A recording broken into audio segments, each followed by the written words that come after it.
स्वागत है स्टूडेंट्स आप सभी का। देखिए यहाँ पे एक क्वेश्चन है that the image of a candle flame placed at A distance of 30 centimetre from a mirror is formed on A screen placed in front of the mirror at a distance of 60 centimeter from its pole. What is the nature of the mirror? Find its focal length. ये question है, पढ़ लिया, समझ लेते question को। ठीक है, देखिए image of a candle flame placed at A distance of 30 centimetre, मतलब ये हमें ऑब्जेक्ट की दूरी बता रहा है। जो कितनी बता रहा है? 30 सेंटीमीटर। और आप याद रखिएगा कि जो ऑब्जेक्ट की दूरी होती है साइन कन्वेंशन के अकॉर्डिंग ऑलवेज नेगेटिव लेते हैं, तो इसीलिए हमारा ऑब्जेक्ट का जो दूरी है वो हो जाएगा -30 सेंटीमीटर। ठीक है, -30 सेंटीमीटर। ओके, चलिए। Now formed on a screen placed in front of the mirror at a distance of 60 centimetre. अब इस मिरर से एक स्क्रीन है जो कि 60 सेंटीमीटर की दूरी पे रखी हुई है, उस पर हमें इमेज बनाना है। ठीक है, तो देखिए आपका यहाँ पर जो इमेज का डिस्टेंस होगा v, वो 60 में +60 होगा या -60 होगा। तो देखिए ये जो आपका मिरर है ना, ये मिरर कॉनकेव है। क्यों? क्योंकि ये एक रियल इमेज बना रहा है, तभी तो स्क्रीन पे देख पा रहे हैं। रियल इमेज केवल कॉनकेव मिरर बनाता है, ना कि convex mirror. Okay, convex mirror real image नहीं बनाता है।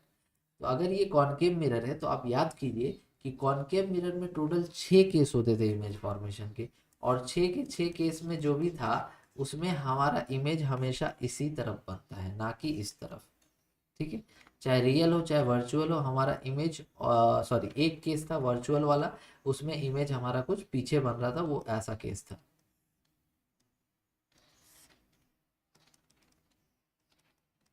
ऐसे, लेकिन बाकी जितने भी केसेस थे उसमें हमारा इमेज जो है हमेशा इधर ही बन रहा था, और ऑब्जेक्ट भी हमारा इधर ही रखा हुआ है। ठीक है, दैट मीन्स कि v भी -60 ही होगा। आई बात समझ में? u तो -30 होगा, ये तो याद रखने की u हमेशा -30 लेना है। लेकिन अब यहाँ पे डिसाइड करना है v इस तरफ होगा या v इस तरफ होगा।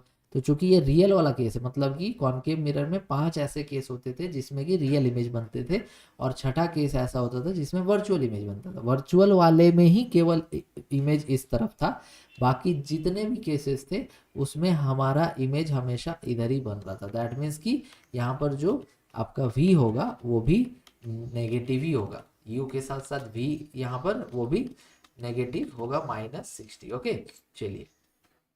तो हमसे क्या पूछा जा रहा है? What is the nature of the mirror? तो ये तो हमने पहले ही पता कर लिया भाई कि ये कॉनकेव मिरर है। ठीक है, क्योंकि ये रियल इमेज है, स्क्रीन पे दिखाना है। तो फाइंड इट्स फोकल लेंथ, तो इसके लिए हम लोग यूज कर लेंगे मिरर फॉर्मूला। देखिए मिरर फॉर्मूला मैंने यहाँ लिख रखा है। मिरर फॉर्मूला जो होता है वो होता है 1/f equals to 1/v plus 1/u। ये होता है मिरर फॉर्मूला। इसमें v की वैल्यू रख दीजिए -60 और u की वैल्यू रख दीजिए -30। फिर ले लीजिए एलसीएम, फिर इसको सॉल्व करिए तो आपका f कितना आ जाएगा? -20 सेंटीमीटर। समझ गए आप? रेसिप्रोकल भी करना होता लास्ट में। तो f कितना आ जा रहा है? -20 सेंटीमीटर। यही हमारा फोकल लेंथ होगा। तो आई होप आपको ये क्वेश्चन समझ में आ गया होगा। Thank you.